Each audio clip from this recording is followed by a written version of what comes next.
आज हम बात करेंगे एक ऐसे रहस्यमयी, करिश्माई और क्रांतिकारी संत की जिनका नाम सुनते ही जहन में उठता है सवाल, आखिर ओशो कौन थे? ओशो यानी भगवान रजनीश, वो व्यक्ति जिसने पूरी दुनिया को सोचने का नया तरीका दिया। ओशो का जन्म 11 दिसंबर 1931 को मध्य प्रदेश के एक छोटे से गांव कुछवाड़ा में हुआ था। बचपन से ही वो सवाल करते थे, भगवान कौन है, जीवन क्या है, मृत्यु क्यों आती है। बाकी बच्चे खेलते थे, पर ओशो ध्यान में बैठ जाते। यह जिज्ञासा ही उन्हें एक गहरे आध्यात्मिक सफर पर ले गई। विश्वविद्यालय में दर्शन शास्त्र के प्राध्यापक रहते हुए उन्होंने समाज की परंपराओं, धर्म और नैतिकता पर सवाल उठाए। उन्होंने कहा, सत्य को किसी किताब में नहीं, अपने भीतर खोजो। उनके प्रवचनों में धर्म, प्रेम, ध्यान, हंसी और जीवन का उत्सव सब कुछ शामिल था। ओशो का संदेश सरल था, जीवन को पूरी तरह जियो, लेकिन सजगता के साथ। ध्यान कोई साधना नहीं, बल्कि जीवन की कला है। ईश्वर कोई व्यक्ति नहीं, बल्कि एक अनुभव है। उनकी वाणी ने लाखों लोगों को भीतर से झकझोर दिया। कुछ लोगों ने उन्हें गुरु माना तो कुछ ने विद्रोही कहा, लेकिन ओशो ने कभी किसी को उन्होंने कहा, मैं तुम्हें कोई मत नहीं दे रहा, मैं तुम्हें सोचने की आजादी दे रहा हूं। 1980 के दशक में वे अमेरिका गए और वहां राजनीशपुरम नाम से एक विशाल कम्यून बनाया। हजारों लोग ध्यान और प्रेम के संदेश से जुड़ने लगे। हालांकि उनकी लोकप्रियता के साथ विवाद भी आए। सरकार से टकराव हुआ और अंततः उन्हें भारत लौटना पड़ा। लेकिन उनका संदेश अमर हो गया, क्योंकि वो व्यक्ति नहीं, एक विचार थे।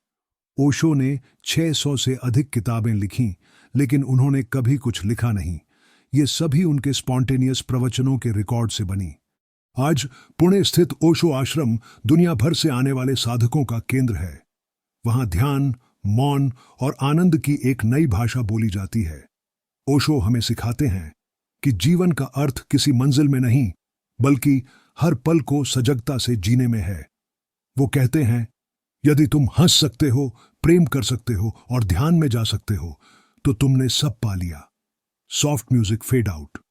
तो दोस्तों, अगर तुम ओशो को समझना चाहते हो तो किताबें मत पढ़ो, बस एक पल ठहरो, अपनी सांसों को महसूस करो। वही ओशो हैं, वही सत्य है। ने नागपुर यूनिवर्सिटी से दर्शन शास्त्र में शिक्षा ली और वहीं प्रोफेसर बने। लेकिन जल्दी ही उन्होंने महसूस किया कि किताबों में जो सत्य लिखा है वह अधूरा है। उन्होंने विश्वविद्यालय छोड़ दिया और देश भर में घूम घूम कर प्रवचन देने शुरू किए। उनका अंदाज अलग था। वे धर्म की जड़ता पर सवाल उठाते थे। उन्होंने कहा, धर्म ने मनुष्य को बांटा है, जबकि ध्यान उसे जोड़ता है। उनके प्रवचन सिर्फ धार्मिक नहीं, बल्कि गहराई से जीवन से जुड़े थे। वे हंसी की बात करते, प्रेम की बात करते, नृत्य की बात करते। उनके लिए ध्यान कोई गंभीर अभ्यास नहीं था, बल्कि एक उत्सव था। ओशो का दर्शन, ओशो ने कहा, जीवन को पूरी सजगता से जियो, हर पल को इतना गहराई से जियो कि वह अनंत बन जाए। उन्होंने ध्यान को आधुनिक युग के हिसाब से समझाया। उनकी डायनामिक मेडिटेशन ने ध्यान को नया रूप दिया, जहां चुपचाप बैठना नहीं, बल्कि नाचना, हंसना, रोना, चिल्लाना, सब कुछ शामिल था। उनका मानना था कि जब शरीर और मन पूरी तरह से मुक्त हो जाते हैं, तभी सच्चा मौन जन्म लेता है। उन्होंने कहा, मौन किसी नियंत्रण से नहीं आता, वह स्वीकार से आता है।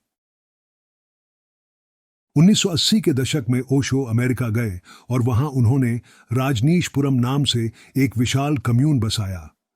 हजारों लोग वहां ध्यान और आत्मचेतना के लिए आते थे। वहां ओशो का उद्देश्य था एक ऐसा समाज बनाना जहां प्रेम, स्वतंत्रता और ध्यान एक साथ बहे। लेकिन जैसे जैसे उनका प्रभाव बढ़ा, वैसे वैसे विरोध भी हुआ। सरकार से मतभेद हुए और उन्हें वापस भारत लौटना पड़ा।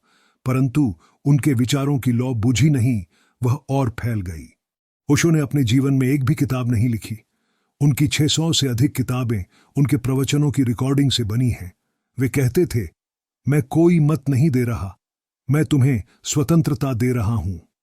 उनकी वाणी में गहराई थी, परंतु वह गहराई डराने वाली नहीं, जीवन से भरपूर थी। वे कहते थे, सच्चा साधु वह नहीं जो संसार छोड़ दे, बल्कि वह है जो संसार में रहते हुए भी सजग बना रहे।